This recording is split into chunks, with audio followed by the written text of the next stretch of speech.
Conspiratorium, o banco de dados da verdade.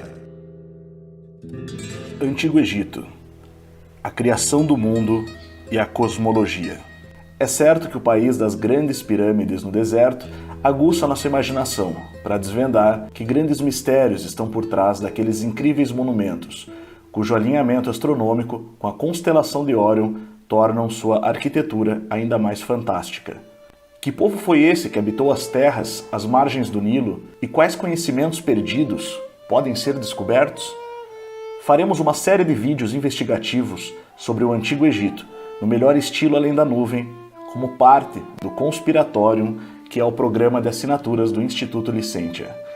Acredito que a melhor forma de conhecer os mitos de um povo, ou seja, as histórias que descrevem a sua tradição, é começarmos pela sua cosmogonia, a origem do universo e o modelo de cosmologia que os egípcios acreditavam.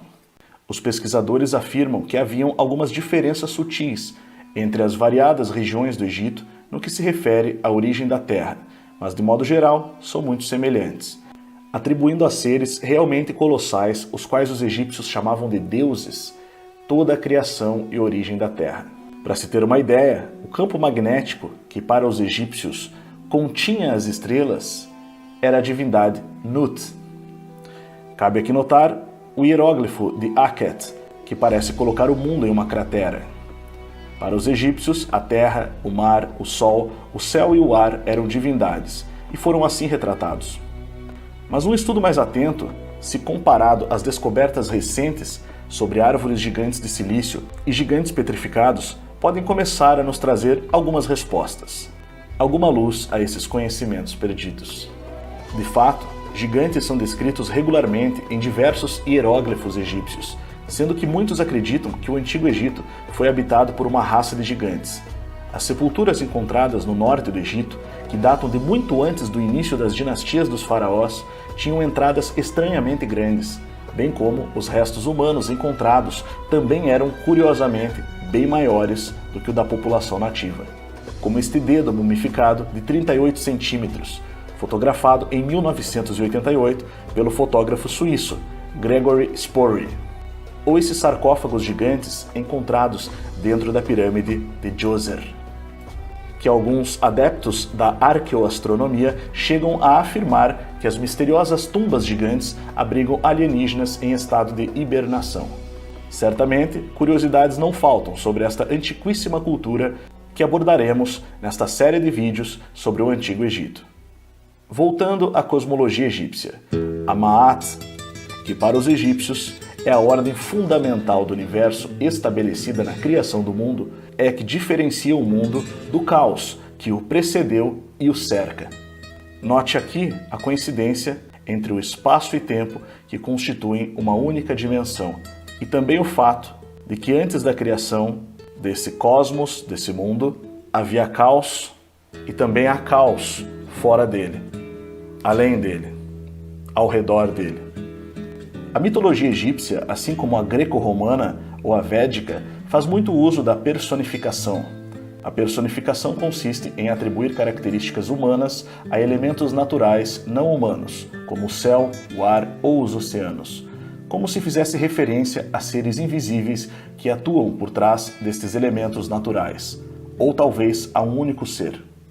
A parte da personificação utilizada, podemos tentar traçar um paralelo entre a simbólica da mitologia e seus muitos signos, que são símbolos com significados, com a natureza tal como podemos percebê-la. O fato é que a cosmogonia egípcia descreve um universo vivo, que trata o início da existência de hierarquias celestes e também das sociedades humanas. Trata de uma época em que talvez as regras que regem o nosso cosmo fossem outras, onde homens e deuses, com D minúsculo, podem ter coexistido. Uma época, digamos, antes de Elohim colocar ordem na Terra. Seres alados e antropomórficos faziam parte desta criação egípcia, cuja aparência sempre fora representada por imagens que mesclavam a figura de homens a animais. Na história da criação, segundo os egípcios, o caos que antecede o mundo ordenado existe, para além deste mundo, com uma extensão infinita de água informe, que é personificada pelo deus Num.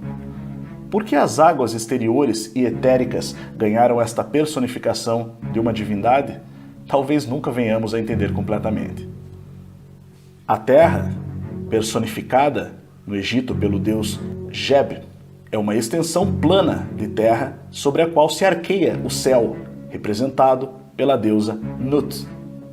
Os dois são separados pela personificação da atmosfera, que é o deus Shu. A Via Láctea, chamada pelos egípcios de Nilo dos Céus, é um rio pelo qual navegavam tanto a lua quanto o sol, segundo a mitologia egípcia. Assim, o deus Sol, Ra, cruza o céu percorrendo o corpo de Nut e anima o mundo com sua luz. Ra é a personificação do Sol. À noite, Ra transpõe o horizonte ocidental e penetra no Duat, o mundo dos mortos, região misteriosa que faz fronteira com a massa sem forma de Nun. Ao amanhecer, emerge do Duat no horizonte leste. A natureza do céu e a localização do Duat são incertas. Há textos egípcios que descrevem a viagem do Sol noturno por baixo da terra ou dentro do corpo de Nut, alegando, portanto, que durante a noite o Sol passaria pelo interior da terra ou por baixo dela. Vale notar um detalhe aqui. Na passagem bíblica de Gênesis 6,4 lemos: Ora, naquele tempo haviam gigantes na terra, e também depois, quando os filhos de Deus possuíram as filhas dos homens, as quais lhes deram filhos. Estes foram os valentes, varões de renome da antiguidade. Então concluímos que para a Bíblia há dois períodos onde os gigantes habitaram a terra: antes e também depois, quando os filhos de Deus possuíram as filhas dos homens. Vamos falar do primeiro período. Note que a palavra gigante, no original hebraico, é Nephilim. A tradução para o grego, feita na Septuaginta a partir do século III a.C., traduziu o termo pela palavra grega que significa literalmente nascidos da terra. E as traduções seguintes verteram o termo para gigantes: nascidos da terra. Interessante que a mitologia grega chamava os titãs, gigantes da antiguidade, de defecções titânicas, atribuindo também à terra a gestação destes seres colossais, que perderam a guerra para os chamados deuses do Olimpo. A Bíblia, por sua vez, diz que Deus formou o homem da terra, modelando o barro e depois soprando fôlego de vida, o ruach, por suas narinas, fazendo dele alma vivente. Portanto, existem semelhanças muito curiosas entre a cosmogonia egípcia com a greco-romana ou a dos hebreus. De modo geral, o mito mais conhecido vem da cidade de Heliópolis, ou Cidade do Sol, que inicialmente constituía um mito com 9 seres, que eram as divindades da Enéade. Enéade é um sistema cosmogônico formado por 9 divindades. É o caso do Egito. Os egípcios diziam que no início do mundo nada existia além de um enorme oceano chamado Nun. Caberia aqui uma comparação com o Gênesis bíblico, e o Espírito de Deus pairava sobre a face das águas. Então, deste grande oceano primordial surgiu Atum, ou Atom, que é o deus egípcio da origem do universo, associado à serpente e ao sol negro. Atom teria feito Shu, a personificação do ar, e Tefnut, personificação divina da umidade. Eles, por sua vez, fizeram Geb, deus da terra, e Nut, a deusa do céu. Geb e Nut eram os pais de Osíris, Sete, Ísis e Neftis. A segunda fase da cosmogonia egípcia trata a mitológica batalha entre Horus e Set. Osíris reinava no Egito, Set o invejou e o matou. Osíris foi então vingado por Horus, filho do próprio Osíris, com Ísis. Horus matou Set e recuperou o reinado usurpado de seu pai. Os antigos egípcios previam o abismo oceânico de Nun, como em torno de uma bolha na qual a esfera da vida é encapsulada, representando o mistério mais profundo de sua cosmogonia. Na criação do Antigo Egito, o monte original de terra vem das águas de Nun, como uma ilha, nascendo em meio ao mar. Nun é a fonte de tudo o que aparece em um mundo diferenciado, abrangendo todos os aspectos da existência, tanto divina quanto terrena. Nun é o Neter, que representa o líquido cósmico que deu origem ao universo, um conceito anterior e muito parecido ao conceito do éter, proposto posteriormente pelo filósofo grego Aristóteles. Nun é pertencente à classe Netero Primórdio, ou seja, vindo diretamente do éter primordial. É o ser subjetivo e, quando se transforma no ser objetivo, torna-se átomo. O seu nome significa abismo. Também o tempo, com ciclos diários e anual, proporcionados pelo clima do deserto e pelas cheias do Nilo, era percebido pelos egípcios como cíclico, uma sucessão de padrões recorrentes regidos pelo Ma'at, a ordem do universo que promovia a renovação cósmica. Todos os anos, com o ciclo das estações, a cosmogonia era repetida.